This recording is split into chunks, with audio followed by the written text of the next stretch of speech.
কনসিস্টেন্সির অভাব রয়েছে পড়াশোনায়। তো সেই ক্ষেত্রে ইউপিএসসি 26-এ বসাটা ঠিক হবে না 27-এ বসাটা ঠিক হবে? কেন 4 থেকে 5 ঘন্টার বেশি সময় তো আমি দিতে পারবো না, অলরেডি 9 to 6 আমার জব থাকে। বুঝতে পেরেছি, তাহলে 27টাই বেটার। আমার মনে হয় 27 ভালো হবে যদি বয়স থাকে, ঠিক আছে? কারণ বয়সেরও তো একটা ব্যাপার থাকে, সবাই তো সেই 6টা অ্যাটেম্প্ট পায় না বা তার বেশি অ্যাটেম্প্ট পায় না। যদি বয়সের ব্যাপারটা না থাকে, এখন অলরেডি 26 আছে, তো 27-এ যদি বসি তাহলে বয়স সেক্ষেত্রে হয়ে যাবে 28+। সেক্ষেত্রে 4টে অ্যাটেম্প্ট পাচ্ছ, ঠিক আছে তুমি 26-এ বসো। কারণ যেহেতু অ্যাটেম্প্ট নষ্ট না হচ্ছে না, তো তোমার তো এমনি অ্যাটেম্প্ট কমে যাচ্ছে, 6টা অ্যাটেম্প্ট তো পাচ্ছই না। তো সেক্ষেত্রে 26-এ বসলে তোমার 5টা অ্যাটেম্প্টই হচ্ছে, ঠিক আছে, অসুবিধা নেই, সেক্ষেত্রে বসতে পারো। তবে ওটা ডিসাইড হবে যে তুমি 26-এর আগে কতটা প্রিপেয়ার রয়েছো তার উপরে, 26-এর আগে কতটা প্রিপারেশন রয়েছে তার উপরে। সেটা এখনই ডিসাইড করা দরকার নেই, তুমি টার্গেট রাখো আমি 26-এ দেবো, সেইভাবে পড়াশোনা করো। যদি একান্তই না হয় আমার ভালো প্রিপারেশন, তখন আমি না হয় গেলাম না, সেটা পরের বিষয়। বাট প্রিপারেশনের মানসিকতাটা 26-এর মতোই রাখো। আর যেহেতু ইউপিএসসি পড়ছি, ইউপিএসসি যদি প্রিপারেশন 1 বছর পুরো কনসিস্টেন্টলি নেওয়া যায় 5 ঘন্টা করেও, আর উইকেন্ডে সেটাই যদি শনিবার আর রবিবার যদি সেটাকে 8 ঘন্টা করা যায়, হ্যাঁ, আর তাহলে তো সেক্ষেত্রে ইংলিশ আর জেনারেল স্টাডিজ তো স্ট্রং হয়েই যাচ্ছে। শুধু এসএসসি সিজিএল যদি ব্যাকআপে বসার জন্য ম্যাথ আর রিজনিং এ একটু এক্সট্রা এফোর্ট দিতে হবে। একদম একদম ঠিক আছে, অসুবিধা হবে না। জিএস ইংলিশ আমার রেডি করার দায়িত্ব, আমার জিএস ইংলিশ আমি ফুল রেডি করে দেবো। তোমরা ম্যাথ রিজনিংটা একটুখানি রেডি করবে, সেটা আমি গাইড করে দেবো, বলে দেবো, ঠিক আছে? যারা ইউপিএসসি সিস্যাট যারা কোথা থেকে করবে বা যারা এসএসসিও দেবে তাদের ম্যাথ রিজনিং কোথা থেকে করতে পারো সেটা আমি গাইডেন্স দিয়ে দেবো। সেখান থেকে এখন ফ্রিতে ইউটিউবেই সব পাওয়া যায়, তবু কেউ যদি কোর্স জয়েন করতে চায় ইউটিউবেও ভালো ভালো কোর্স আছে, সেখান থেকে জয়েন করবে, ঠিক আছে? আচ্ছা বলো, আর কেউ বলবে? আরেকটা কথা ছিল যে আমি যারা এসএসসি সিজিএল এর ম্যাথ করছি সেটাই কি ডব্লিউবিসিএস হয়ে যাবে? হ্যাঁ অসুবিধা হয় না। সিজিএল এর ম্যাথ অনেক অ্যাডভান্স ম্যাথ, তো সিজিএল এর ম্যাথ যদি কেউ রেডি করে ফেলো তাহলে তার ইউপিএসসি ডব্লিউবিসিএস এর ম্যাথ অলমোস্ট কভার হয়ে যায়। শুধু প্রিভিয়াস ইয়ার সলভ করতে হবে প্রত্যেককে, ঠিক আছে? যে ধরো পার্টিকুলার তুমি একটা কোর্স জয়েন করেছো, আমি সিস্যাট এর ব্যাপারটাই আগেই বলে দিই, তোমরা যেহেতু জিজ্ঞেস করছো। বেসিক্যালি হচ্ছে যখন কোনো ধরো তুমি যদি শুধু ইউপিএসসি সিস্যাট এর জন্য ম্যাথ করতে চাও, স্টাডি আইকিউ আছে, অনলি আইএস এক্সটেন্ডেড একটা ইউটিউব চ্যানেল আছে, শূন্য আইএস আছে, এরকম বেশ কিছু ইউটিউব চ্যানেল আছে যেখানে ফ্রিতেই প্লেলিস্ট ক্রিয়েট করা আছে, সেখান থেকে ক্লাস পেয়ে যাবে। অনলি আইএস এক্সটেন্ডেড বলে যে চ্যানেলটা আছে, ওখানে সিস্যাট এর একটা প্লেলিস্ট আছে, ওখানে বোধহয় ঋষভ শর্মা বলে একজন স্যার ক্লাস করান, শূন্য আইএস একজন আছে, কুলদীপ সিং বলে একজন স্যার আছে, উনি ক্লাস করান, স্টাডি আইকিউতে অঙ্কিত তিওয়ারি আছে যিনি ক্লাস করান। এরকম কয়েকজন টিচার আছে যারা ইউপিএসসি কে মাথায় রেখে পড়ান। আর একটা আছে বোধহয় কি গুরুকুল স্টাডি নাম, একটা কিছু একটা চ্যানেলের নাম আছে বোধহয়, আমি নামটা এখন এই মুহূর্তে মনে পড়ছে না, গুরুকুল স্টাডি বা এরকম কিছু একটা চ্যানেল হবে। আর একটা চ্যানেল আছে তোমাদের, নামটা আমি ভুলে যাচ্ছি, ওনার খুব ফেমাস ইউপিএস এসএসসির ম্যাথ করান উনি, ঠিক আছে? রাকেশ যাদবের একটা কোচিং আছে, আর একটা কোচিং আছে বোধহয় ওই স্যারের, প্লিজ যেন নামটা খুব চেনা নাম, তোমরা নিজেরাও শুনেছো। হ্যাঁ গগন প্রতাপ আছে, আরো একজন আছে অল্প বয়সী একটা ছেলে, আদিত্য রঞ্জন। ওদের যে কোচিংটা রয়েছে না, ওখানেও এসএসসি সিজিএল এর ম্যাথ রিজনিং ভালো করানো হয়। হ্যাঁ উনি এসএসসি সিজিএল এরই পড়ায়, উনি ম্যাথটা ভীষণ ভালো বোঝান, ভীষণ ভালো। আমি কিন্তু সিস্যাট এর জন্য ওনার ক্লাসে বেশিরভাগ দেখতাম। মানে ওখান থেকে যদি একবার রেডি করে নাও তাহলে মোটামুটি এসএসসি সিজিএল ডব্লিউবিসিএস ইউপিএসসি এগুলো সবই হয়ে যাবে। আর এগুলো খুব বেশি ওরা ইউটিউবে ডেমো ক্লাস প্রচুর পাবে, যদি মনে করো ইউটিউব থেকে ডেমো ক্লাস গুলো প্লেলিস্ট থেকে দেখে দেখে কমপ্লিট করবে তাও করতে পারো। যদি মনে করো এক্সামের আগে একটা ডেডিকেটেড হয়ে জয়েন করবে, তবে মাথায় রাখবে যে কোন এক্সামের আগে আমি কাকে জয়েন করছি। যদি সিজিএল হয় তাহলে ওদেরকে জয়েন করবে, এই গগন প্রতাপ বা আদিত্য রঞ্জন বা হচ্ছে ওই হ্যাঁ রাকেশ যাদব, এদেরকে জয়েন করবে যদি এসএসসি সিজিএল হয়। যদি ইউপিএসসি সিস্যাট হয় তাহলে অঙ্কিত তিওয়ারি বা হচ্ছে অনলি আইএস এক্সটেন্ডেড তাদেরকে, কারণ কোচিং এর একটা ভ্যারিয়েশন হয়, তো এরা প্রিভিয়াস ইয়ার কোশ্চেন সেই অনুসারে সলভ করায়। কারণ ওখানে জয়েন করলে তুমি যদি ওখানে জয়েন করে এক্সপেক্ট করো তোমাকে ইউপিএসসি সিস্যাট কমপ্লিট করাবে, এটা হবে না। কারণ ওরা এসএসসি প্রিভিয়াস ইয়ার সলভ করাবে, আর এরা ইউপিএসসি সিস্যাট এর প্রিভিয়াস ইয়ার সলভ করাবে, ঠিক আছে? ক্লাস ইউটিউব থেকে সবারটাই দেখতে পারো, তাতে কোনো অসুবিধা নেই। বাট যখন কোনো কোর্স জয়েন করবে, স্পেশালি প্রিলিমস এর 3 মাস আগে সিস্যাট এর কোর্স হয়, এসএসসি 3-4 মাস আগে ক্র্যাশ কোর্স হয়, ছোট ছোট 2 মাস 3 মাসে, সেই টাইমটাতে ওখান থেকে ম্যাথ রিজনিং, আর ওগুলো খুব বেশি ফিসও থাকে না, বোধহয় ওয়ান টাইম 2000-3000 টাকা ফিস থাকে। ওদের ওই যে ওয়েবসাইট থাকে বা অ্যাপস থাকে, সেখান থেকে অনলাইনে ক্লাস আরো কম থাকে, আরো কম তাহলে আরো কম থাকে। কারণ আমি আগের বার স্টাডি আইকিউ এরই একটা দেখেছিলাম, বোধহয় কত 2500 টাকা মতো ছিল, বোধহয় 2499 সামথিং ছিল 2024 এর প্রিলিমস এর আগে। মানে মোটামুটি 2000 টাকার বেশি হবে না, তার মধ্যেই হয়ে যাবে, ঠিক আছে? তো ওগুলো সারা বছর তো ইউটিউব থেকে ক্লাস করো, আর লাস্ট মোমেন্টে গিয়ে যখন 2-3 মাস বাকি থাকবে তখন পার্টিকুলার কোনো একটা কোচিং এর কোনো একটা ক্র্যাশ কোর্স নিয়ে নেবে সিস্যাট পেপার বা ম্যাথ রিজনিংটার জন্য। ঠিক আছে? তাহলেই হয়ে যাবে। আচ্ছা, বলো। বলছি ইকোনমিতে রমেশ সিং এর বই আছে, পড়া যাবে? সেটা সম্পূর্ণ নিজের চয়েসের উপর ডিপেন্ড করে। ইকোনমি আমিও রমেশ সিং কিনেছিলাম 2017 সালে, বাট আমি পড়তে পারিনি, মাথার উপর দিয়ে গেছিল। মানে ওনার লেখার কোয়ালিটি এত অ্যাডভান্স, মানে উনি ইকোনমিতে একটু বেশিই ভালো, তো যার জন্য আমরা এত ভালো নই যে মাথায় আমরা নিতে পারবো, এটা হয়েছে বিষয়। তো খুব চাপের হয়ে যায়। শঙ্কর গণেশ হচ্ছে সব থেকে ইজি বই। শঙ্কর গণেশ হচ্ছে একটা ছোট বাচ্চাও বুঝতে পারবে। আর যদি এনসিআরটি পড়ে বা ইকোনমিক্স ব্যাকগ্রাউন্ড থাকে তবে রমেশ সিং বোঝা সম্ভব হয়। ইদার তোমার 11-12 বা কলেজ লাইফ ইকোনমিক্স ছিল, তাহলে রমেশ সিং বুঝবে, অথবা তুমি অলরেডি এনসিআরটি পড়ে ফেলেছো, 4-5টা এনসিআরটি পড়া আছে, একদম ইকোনমিক্স এর কনসেপ্ট ক্লিয়ার আছে, তখন রমেশ সিং বোঝা যায়। আদারওয়াইজ কোনো বিগিনার যদি হট করে প্রথমেই রমেশ সিং পড়ে কিছু বুঝবে না, প্রচুর অ্যাডভান্স বই। মানে ল্যাঙ্গুয়েজটা বড় বেশি খটোমটো, মানে এত বেশি খটোমটো ল্যাঙ্গুয়েজটা না, মানে বিগিনার স্টুডেন্টদের জন্য খুব চাপ হয়ে যায়। তো সেক্ষেত্রে NCERT is the good start, সেটা আমি আলোচনা করবো। হ্যাঁ, আমি এগুলো সবই ক্লাসে আজকে আলোচনা করবো। আর কেউ ইন্ট্রোডাকশন দেবে? যদি ইন্ট্রোডাকশন না দাও আর কেউ, তাহলে আমি স্টার্ট করবো। হ্যাঁ, একটা কথা জিজ্ঞাসা করবো? বল। বলছি আমাদের ইকোনমিক জিএস পেপার বা অপশনাল পেপার যাই হোক, ওটাতে কি ম্যাক্রো ইকোনমিক্সটাতে জোর বেশি দেওয়া উচিত? ম্যাক্রো অবশ্যই ম্যাক্রো, মাইক্রো আমাদের ইন্ডিয়াতে নয়। ঠিক আছে? সো দ্যাটস ওয়াই আমাদের ম্যাক্রো। আচ্ছা, দেবস্মিতা একটা মেসেজ করেছো, আমি একটুখানি পড়ে দিচ্ছি। Debasmita Chakraborty from Rajarhat new town, my meet mic is not working properly. Acha, hence writing over here, I have completed BTech Biotech in 2020, MTech Biotech in 2022, then MBA Business Analytics in 2024. Currently working as a medical coder in a US company. I have to take preparation along with my job. I am very new in this field, but I need to start preparation for 2027 UPSC CSE. Optional subject interest রয়েছে management. Okay, please suggest me. Please kindly consider my answer in this chat box. Okay. ঠিক আছে, তার মানে তুমি কি suggestion চাইছো যে optional paper management রাখবে কিনা? হ্যাঁ, তোমার যদি, যেহেতু তোমার ব্যাকগ্রাউন্ডটাই তো ওখান থেকে, তো সেক্ষেত্রে রাখতেই পারো। খুব ভালো মানে তোমার যেহেতু নলেজ সেই সাবজেক্টে ভালো রয়েছে, তো সেটা রাখতে পারো, কোনো অসুবিধা নেই সেতে। ঠিক আছে? ব্যাকগ্রাউন্ড যাতে থাকে এবং ইন্টারেস্ট যদি থাকে তাতে কোনো অসুবিধা নেই রাখলে। ওকে, আচ্ছা, ডাউট আমি লাস্টে নেবো আবার। হ্যাঁ, যার যা ডাউট আছে তোমাদেরটাও বা বাকি অনলাইন যারা আছো তাদের সবার ডাউট আবার লাস্টে নেবো। আগে একটুখানি আমরা ক্লাস শিডিউলটা একটুখানি বুঝিয়ে দিই। ঠিক আছে? আচ্ছা, তোমাদের শুক্র শনিবার দুদিন করে সকাল 10টা থেকে 12টা ক্লাস হবে। যদি কারোর কোনো ডাউট থাকে, ধরো আজকে একটা ক্লাস করলাম, করে পরের দিন আমি একটু দিদিকে একটা প্রশ্ন করতে চাই, তাহলে 15 মিনিট আগে আসবে, 9:10টায় ঢুকে যাবে, যা কোশ্চেন আছে আগে জিজ্ঞেস করে নেবে। ঠিক আছে? যদি ক্লাস রিলেটেড কোনো ডাউট থাকে, কারণ আমার তোমাদের ব্যাচ বেরোলে আবার একটা ব্যাচ আছে, আমার পরপর পড়ানো থাকে, তো আমি ছুটির পরে টাইমটা দিতে পারবো না। ছুটির পরে আমার আবার 12:30 থেকে পড়ানো থাকে, তো যার জন্য তোমরা চেষ্টা করবে যদি কোনো ডাউট থাকে, কোশ্চেন থাকে, 15 মিনিট আগে ঢুকে আগে জিজ্ঞেস করে নেওয়া। এছাড়া ডাউট ক্লিয়ারিং সেশন তো হয়, তখন জিজ্ঞেস করে নেবে। আচ্ছা, এই মুহূর্তে বুক লিস্ট সবাই জিজ্ঞেস করছিল, তোমাদের যে শিডিউলটা দেওয়া, একটা ছবি দেওয়া হয়েছিল তো পেমেন্টের সময়, ওখানে বুক লিস্ট লেখাই ছিল, ওখানে কি কি বই ব্যাচে পড়ানো হয় জিএস এর জন্য সেটা ওখানে লেখাই ছিল। ঠিক আছে? হিস্ট্রি, যদি এমন কেউ আছো বুক লিস্ট জানো না, হ্যাঁ স্পেকট্রাম নিয়ে এসছো, ঠিক আছে, অসুবিধা নেই। এমন কেউ আছো বুক লিস্ট জানো না, তাহলে আমি বলি দেবো, লিখিয়ে দেবো বেসিক বুক লিস্টটুকু।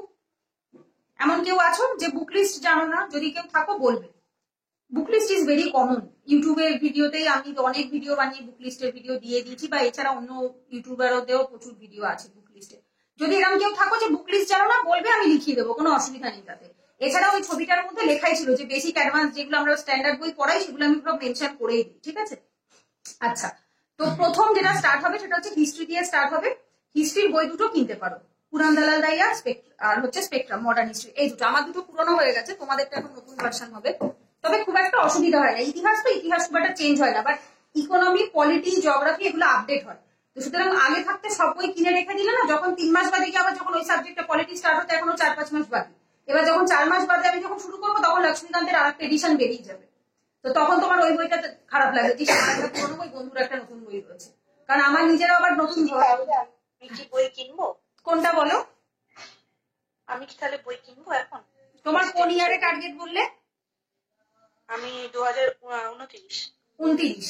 যদি পিডিএফ থেকে পড়তে পারো তাহলে পিডিএফ থেকে কাজ চালিয়ে দিও, কারণ এগুলোর না পুরোনো ভার্সনের ফ্রি পিডিএফ পাওয়া যায়, পুরোনো ভার্সনের, নতুন ভার্সনের পিডিএফ পাবে না। অনেক পুরোনো ফার্স্ট এডিশনের যে ভার্সন গুলো সেগুলোর ফ্রি পিডিএফ মনে হয় টেলিগ্রামে পাওয়া যায়। ঠিক আছে, আর যদি কেন এই দুটো কিনবে, এই দুটো বদলাবে না খুব একটা। ঠিক আছে, এগুলো বদলালেও খুব একটা কিছু চেঞ্জ হবে না, কারণ ইতিহাসে খুব একটা চেঞ্জ হয় না। প্রিভিয়াস ইয়ার কোশ্চেনের উপর বেস করে নতুন কিছু টপিক অ্যাড করে আর কিছু টপিক বাদ দেয়। এই যে এই দুটো এখন অন্য ভার্সন এসে গেছে, এটা বোধহয় সেকেন্ড এডিশন, তোমাদেরটা এখন থার্ড এডিশন মনে হয় চলছে। আর এটা তো বলতেই পারবো না, এটার তো মনে হয় এডিশন বদলাতেই থাকে প্রত্যেক বছর, 6 মাস বাদে বাদেই বদলাতে থাকে এটার এডিশন। ঠিক আছে, একটা প্রিলিমস হয় আর তারপর এটা এক বদলায়, আবার একটা মেন্স হয় তারপর আবার এটা বদলায়। ঠিক আছে, এটা মনে হয় 46 না 47 এডিশন বলে এরকম হবে। তো সেক্ষেত্রে যদি হোল বুকস গুলো কি পড়তে হয় নাকি সিলেক্টিভ, আমি পুরো বই ধরে পড়াই, আমি পুরো স্ট্যান্ডার্ড বই ধরেই পড়াই। স্পেকট্রাম যখন আমি ধরবো তখন আমি স্পেকট্রামের লাস্টের অংশটা বাদ দিই। লাস্টের অংশ বলতে দেখবে একটা রয়েছে পোস্ট ইন্ডিপেন্ডেন্স ইন্ডিয়া। ঠিক আছে, ওটা আমি এখান থেকে করাই না, ওটা ভিশনের নোট থেকে করাই, ওটা ইউপিএসসি মেন্সে থাকে। আগে কি করানো হয় বলে দিই, আগে হচ্ছে স্ট্যান্ডার্ড বই কমপ্লিট করানো হয়, আগে ফুল প্রিলিমসের সিলেবাসের ফুল স্ট্যান্ডার্ড বই কমপ্লিট করানো হয়। ডব্লিউবিসিএস ইউপিএসসি দুটোরই যে কমন সাবজেক্ট থাকে, যেমন history, geography, polity, economics, environment, science and tech, geography, এইগুলো হচ্ছে বেসিক সাবজেক্ট, যেগুলো একদম তোমাদের সব জায়গায় থাকে, ইউপিএসসি তেও থাকে, ডব্লিউবিসিএস এও থাকে, art and culture, common subject এগুলো। এইটা আগে ফুল স্ট্যান্ডার্ড বই কমপ্লিট করানো হয়। তারপর থাকে সিলেক্টিভ সাবজেক্ট, যেমন world history, post independence India, social issue, তারপরে হচ্ছে international relation, governance, security, ethics, এই সাবজেক্টগুলো থাকে স্পেসিফিক্যালি শুধু ইউপিএসসি মেন্সে।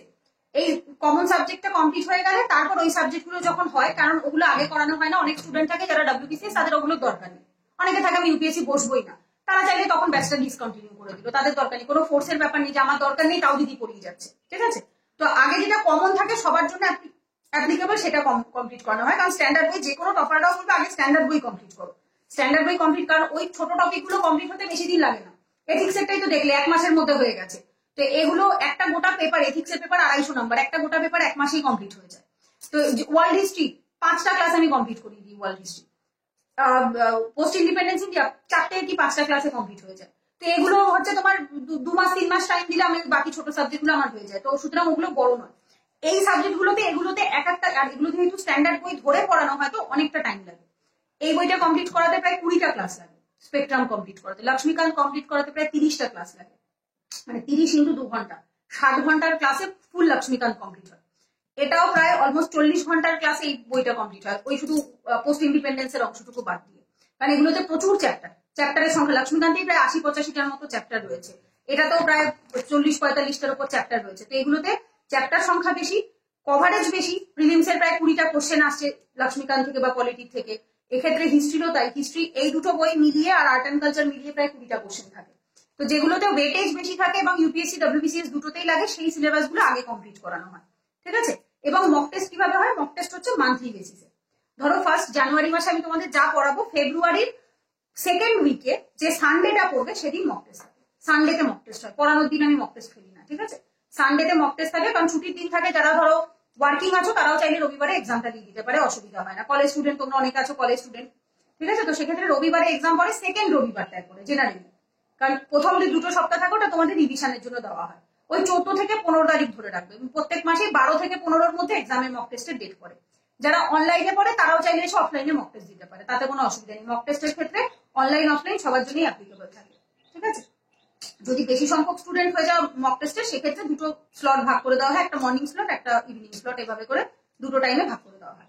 ঠিক আছে, আচ্ছা এইবার বিষয়টা হচ্ছে কি, আমরা যখন পড়া স্টার্ট করব, যেহেতু এখন ডব্লিউবিসিএস এর নতুন সিলেবাস শুরু হয়ে গেছে, এখন অ্যান্সার রাইটিং আমাদের শিখতে হবে। ঠিক আছে, কি করব, আমরা বইয়ের স্ট্যান্ডার্ড বই যেভাবে পড়ছি, প্রত্যেক দিনের ক্লাস থেকে আমি 2টো কি একটা করে কোশ্চেন তোমাদেরকে এখানে ক্লাসে আলোচনা করবো, ডেসক্রিপটিভ কোশ্চেন। ঠিক আছে, করে আলোচনা করবো এবং তারপর বলবো যে এটা এখানে কিছুটা চেষ্টা করবে লেখার, মাথা থেকে যেটুকু ওয়ার্ড বেরোচ্ছে লিখবে। বাড়িতে হোমওয়ার্কে 2টো কোশ্চেন দেবে, একদম বেসিক কোশ্চেন, কোনো ইউপিএসসি লেভেলেরই কোশ্চেনই নয়, একদম সিম্পল কোশ্চেন। ধরো আমি আজকে তোমাদের পড়ালাম ইন্দাস ভ্যালি সিভিলাইজেশন, ধরো আমি জিজ্ঞেস করলাম লিখবে যে ইন্দাস ভ্যালি সিভিলাইজেশনের রিলিজিয়ান কেমন ছিল, যেটুকু মাথায় আসছে, যে যা যা পড়েছি ইন্দাস ভ্যালি রিলিজিয়ান যা যা ছিল পয়েন্টার্স করে করে লিখে দিলাম। কারণ এখন থেকে একদম প্রথম দিন থেকে প্র্যাকটিস না করলে না, রাতারাতি বছরের শেষে এসে কোনোদিনও সেটা সম্ভব না ভালো লেখা। ঠিক আছে, প্রথম থেকে একটু একটু লেখার অভ্যাসটা করতে হবে, কারণ এতদিন অব্দি আমি এটা ব্যাচে করাতাম না, কারণ ডব্লিউবিসিএস এর স্টুডেন্টরা থাকতো, তারা অ্যান্সার রাইটিং ইন্টারেস্ট দেখাতো না, ব্যাস এবার সবার ইন্টারেস্ট দেখাতে হবে, এখন আর কিছু করার নেই। আগের ব্যাচে আমি 2019-এর ব্যাচে খুব ডেসক্রিপটিভ লেখাতাম, তো WBCS এর স্টুডেন্ট গুলো বলতো দিদি কি কারণে লেখাচ্ছ, এ তো আমাদের কোনো কাজে আসবে না, আমরা তো দেবো না ইউপিএসসি, আমাদের লিখে কি হবে না, এবার বোঝো ঠেলা, এখন সবার কাজে লাগবে, সবাইকেই লিখতে হবে। ঠিক আছে, তো এমসিকিউ যেরকম ক্লাসে হবে তার সাথে সাথে প্রত্যেকটা ক্লাসে যেদিন যে টপিকটা পড়াবো, ধরো একদিন আমি ক্লাস শিডিউল দিয়ে দেবো, দুটো চ্যাপ্টার পড়ালাম, ওই দুটো চ্যাপ্টার থেকে আমি দুটো চারটে কোশ্চেন দিলাম, এখানে ক্লাসে সেটা আলোচনা হলো কিভাবে লিখবো, বাড়িতে সেটা লেখার চেষ্টা করবো। ঠিক আছে, বা এখানে বসে কিছুটা লিখলাম, বাড়িতে বসে কিছুটা লিখলাম, এভাবে করে প্রত্যেকদিনই কিছুটা কিছু লিখতে হবে। না লিখলে বছরের শেষে গিয়ে খুব সমস্যা হয়ে যাবে, কারণ ইউপিএসসি কোশ্চেন তোমরা এখনো দেখোই, ইউপিএসসি যারা দেখেছো খুব ভালো, কংগ্রাচুলেশন, তুমি অনেকটা অ্যাডভান্স আছো, বাট যারা ইউপিএসসি কোশ্চেন এখন অব্দি দেখোনি, অনেক স্ট্যান্ডার্ড লেভেলের কোশ্চেন হয়, অনেক। ঠিক আছে, ওখানে কোনো ডিরেক্ট কোশ্চেন থাকবে না, প্রচুর স্ট্যান্ডার্ড লেভেলে থাকবে, এবং হচ্ছে ওখানে তুমি তোমার যে বইয়ের নলেজ সেইটুকু তুমি শুধু বডিতে কাজে লাগাতে পারবে। ইন্ট্রোডাকশন কনক্লুশন তোমার কোশ্চেনের উপর বেস করে বদলে যাবে, ওই যে নলেজটুকু তোমরা পাবে ওই স্ট্যান্ডার্ড বই পুরো, ওটা শুধু অ্যান্সারের বডিটুকুতেই কাজে আসবে, ইন্ট্রো বডি আর কনক্লুশনে কোনো কাজে আসবে না। সো আমাদের নতুন এডিশন কি হচ্ছে, নিউ ব্যাচের আগের ব্যাচগুলোতে শুধু আমরা স্ট্যান্ডার্ড বই কমপ্লিট করে যেতাম, তার সাথে আর অ্যান্সার রাইটিং এর কোনো ব্যাপার ছিল না, যারা ইউপিএসসি পড়তো তাদেরকে বছরের শেষের দিকে অ্যান্সার রাইটিং করানো হতো। এখন কি হবে, প্রত্যেকটা ব্যাচের স্টার্ট থেকে, প্রথম থেকে যেদিন যে চ্যাপ্টারটা পড়ছি সেই চ্যাপ্টার থেকে অন্তত দুটো চারটে কোশ্চেন আমরা লেখার চেষ্টা করবো, আলোচনা করবো, লিখবো। ঠিক আছে, আচ্ছা হিস্ট্রি পুনাম দালাল দিয়ে স্টার্ট হবে। হিস্ট্রি সবসময় একটা জিনিস বলে দিচ্ছি, জিজ্ঞেস করছিলে দেবস্মিতা যে সব বই পড়তে হবে কিনা। দেখো লক্ষ্মীকান্তে কিছু সিলেক্টিভ পোর্শন পড়া যায়, লাস্টের দিকে কয়েকটা চ্যাপ্টার আছে বাদ দেওয়া যায়, জিওগ্রাফির কয়েকটা চ্যাপ্টার আছে বাদ দেওয়া যায়, বাট আমি বাদ দিই না। ঠিক আছে, আমি বাদ দিই না, কারণ এই কারণে, কারণ অনেক স্টুডেন্টরা থাকে, তো ধরো আমি অনেকে থাকে পার্লামেন্ট চ্যাপ্টারে আগ্রহ পাচ্ছে না, আবার অনেকে থাকে ফান্ডামেন্টাল রাইট চ্যাপ্টারে আগ্রহ পাচ্ছে না, বাট সেটা তো আমার দেখার দরকার নেই যে কে কোনটা ইন্টারেস্ট পাচ্ছে না। আমার দায়িত্ব হচ্ছে আমি পুরোটা কমপ্লিট করে দেবো, আমার দায়িত্ব ফুল সিলেবাস কমপ্লিট করে দেওয়া। তারপর তোমার যদি মনে হয় যে আমি এই সাবজেক্টে আগ্রহ পাচ্ছি না, এই চ্যাপ্টারটা আমার পড়তে ভালো লাগছে না, আমি বাদ দিয়ে গেলাম, that is totally up to you. যেন এরকম না হয় বছরের শেষে দিদি সিলেবাস কমপ্লিট করাইনি বলে আমি পরীক্ষায় পারিনি, না, সেটা যেন না হয়। ঠিক আছে, আমি ফুল সিলেবাসে ফুল বই ধরেই পড়াই। আর প্রথমত, দ্বিতীয়ত হচ্ছে ইতিহাস বই যদি তুমি একটা চ্যাপ্টার বাদ দাও না, পরের গল্পের তার কেটে যাবে, কারণ সবকটা একটার সাথে একটা কানেক্টেড। হ্যাঁ, কানেক্টেড। হিস্ট্রি কোনোদিনও একটা চ্যাপ্টারও বাদ দেবে না, ফুল যখন পড়ছো প্রথমবার পুরোটা পড়ো, তারপর যখন আমি বলে দেবো যে এইখানের এই অংশটুকু ইম্পর্টেন্ট, আমি লাস্টে সাজেশন দিয়ে দিই, ঠিক আছে, যে এইখানের এই অংশ থেকে কোশ্চেন বেশি আসে, এই জায়গাটা বেশি রিভিশন করো, তখন সেই মোমেন্টে ওই জায়গাটা রিভিশন করবে বেশি, যে এটা দরকার নেই, এটা ছেড়ে দিলাম।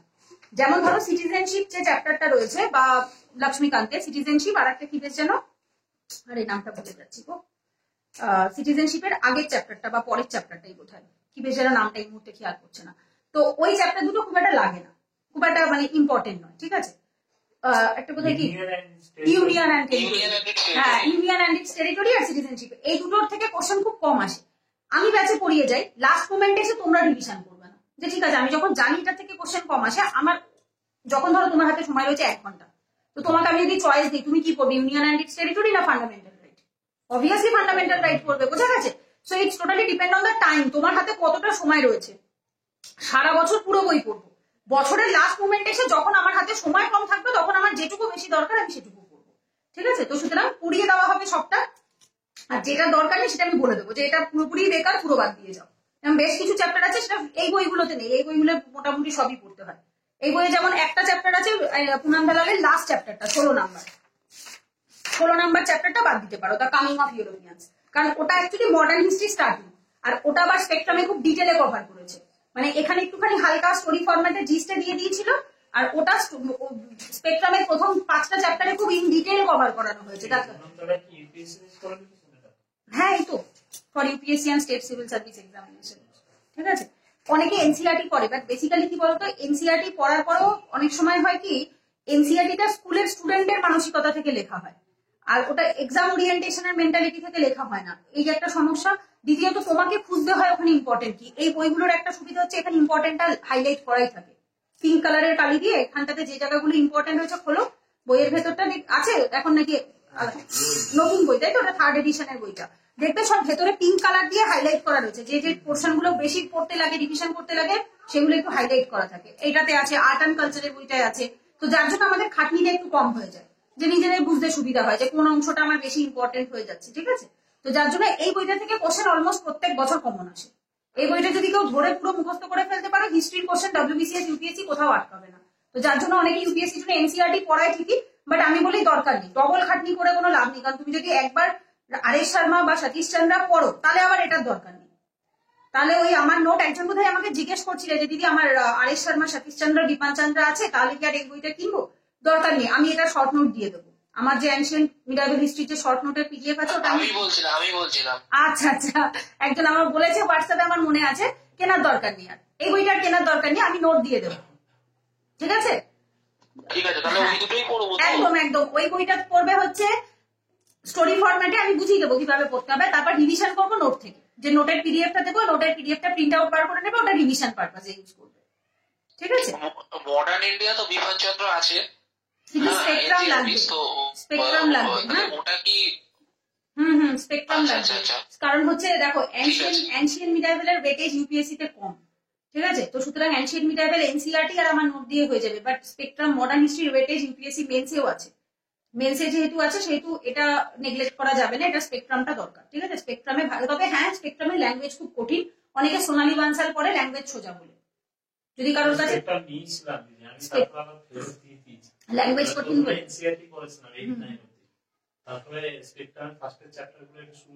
ও তো রাজীব আহিরের ল্যাঙ্গুয়েজ করে, সে তুখোল ল্যাঙ্গুয়েজ, মানে একটা জিনিসই বলে না, এই যে আমার নাক, রাজীব আহির বলবে ওই যে জালনা, ওই ঘর, ওই দরজা, এইভাবে ঘুরিয়ে এসে বলবে এই যে পূজার নাক, এরকম ভাবে ঘুরাবে, মানে একটা সিম্পল ল্যাঙ্গুয়েজে একটা লাইনে লিখলে যেটা হয়ে যায়।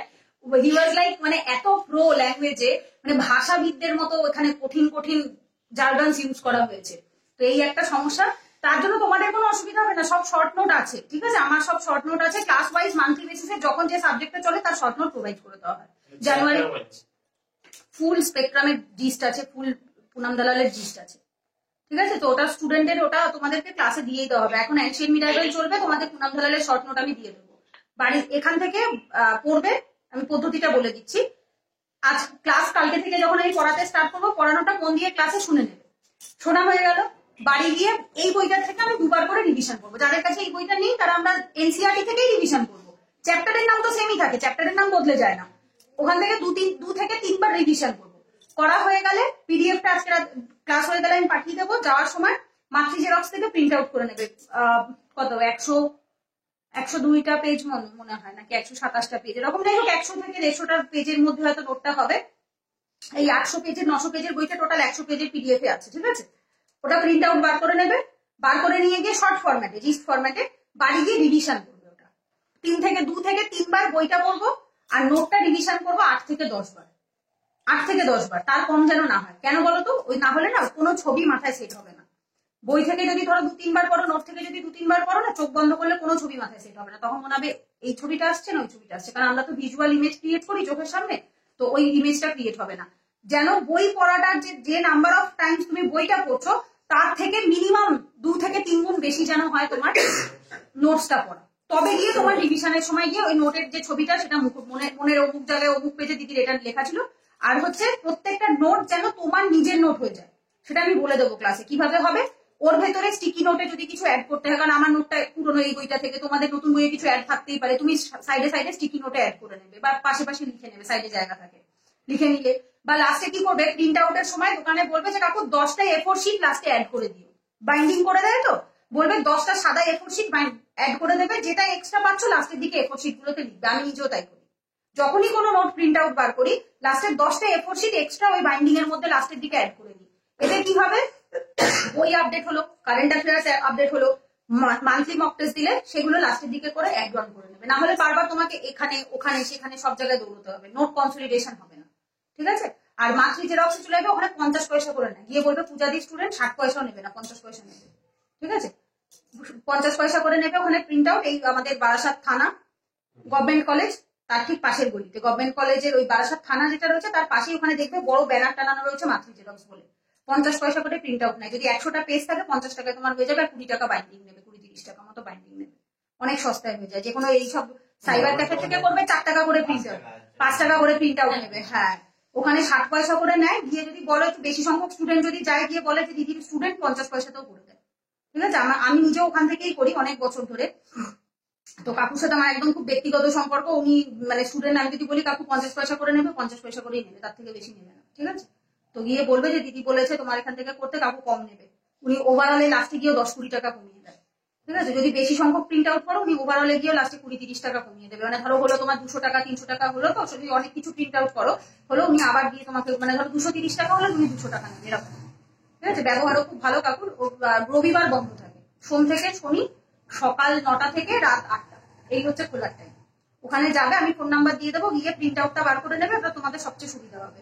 ওতে কি হবে, লিখে নিতে পারবে। আর প্রিন্ট আউটের সময় বলে দেবে কাকু লাস্টে 10টা A4 শিট দিয়ে বাইন্ডিং করবে। ঠিক আছে, তাহলে A4 শিটটা দিলে পরে তোমার লিখতে এক্সট্রাটা লিখতে সুবিধা হবে। হ্যাঁ হ্যাঁ, আমারই একটা স্টুডেন্ট আমাকে বলেছিল এথিক্স এর নোটটা দেওয়ার পরে বলছে কি দিদি এথিক্স এর নোটটা এখান থেকে প্রিন্ট আউট করতে আমার 712 টাকা লাগছে। আই ওয়াজ লাইক সিরিয়াসলি, বলছে 712 টাকা, মানে ওই 150 টাকার নোটটা দাম, মানে প্রিন্ট করে 200 টাকার নোট প্রিন্ট করতে 712 টাকা। বলছে 5 টাকা করে পেজ চাইছে নাকি 4 টাকা করে পেজ চাইছে। আমি কি রে ডাকাত না কি এই পাড়ার দোকানগুলো তো 10 টাকা না, একটা ওই যে কি বলে ওটাকে অ্যাডমিট কার্ড গুলো, পরীক্ষার অ্যাডমিট কার্ড প্রিন্ট করে 10 টাকা করে নিয়ে নেয়।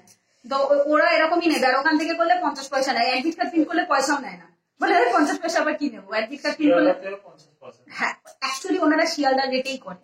এটা যেহেতু গভর্নমেন্ট কলেজটা, ওখানে দুটো দোকান আছে, একটা ড্যাফোডিল আছে, একটা মাতৃ জেরক্স আছে। ড্যাফোডিলে 60 পয়সা করে আগে ছিল। হ্যাঁ, তোমরা এপারে চলে আসছো না 5 নম্বরের প্ল্যাটফর্মের দিক থেকে। হ্যাঁ, ওটা 1 নম্বরের দিক থেকে হেঁটে অনেকটা। আর যদি টোটো ধরে নাও তাহলে হচ্ছে বলবে থানার ওখানে নামবো, বা মাতৃ জেরক্স বললে নামিয়ে দেবে। ছায়াবাণী হলটা, মাতৃ জেরক্সের ওই গলিটা, ওখানে মাতৃ জেরক্সের বড় একটা ব্যানার মতো টানানো রয়েছে, ওখান থেকে করে নেবে, সস্তায় হয়ে যায়। আচ্ছা, তার এক সেকেন্ড একটু লাইভে যারা মেসেজ। হ্যাঁ বলো।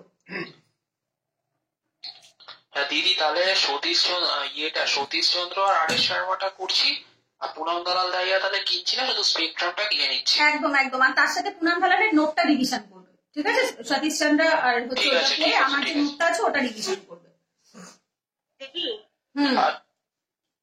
বলছি, তুমি ওই যে এটা দিয়েছিল ওখানে জিওগ্রাফির জন্য ক্লাস 11 এর এনসিআরটি বলা ছিল আর পেরিয়ারের এটা বলা ছিল। দিদি ক্লাস 11 এর এনসিআরটি কি ওল্ড এডিশন না নিউ এডিশন? ওল্ড হলে ভালো হয়, নিউ এ অনেক চ্যাপ্টার বাদ দিয়ে দিয়েছে। ওল্ড মানে কি বেশি ওল্ড নয়, 2017-18 এডিশন, মানে যে সময় আমরা পড়তাম সেই সময়ের 17-18 এডিশনটা কিনবে।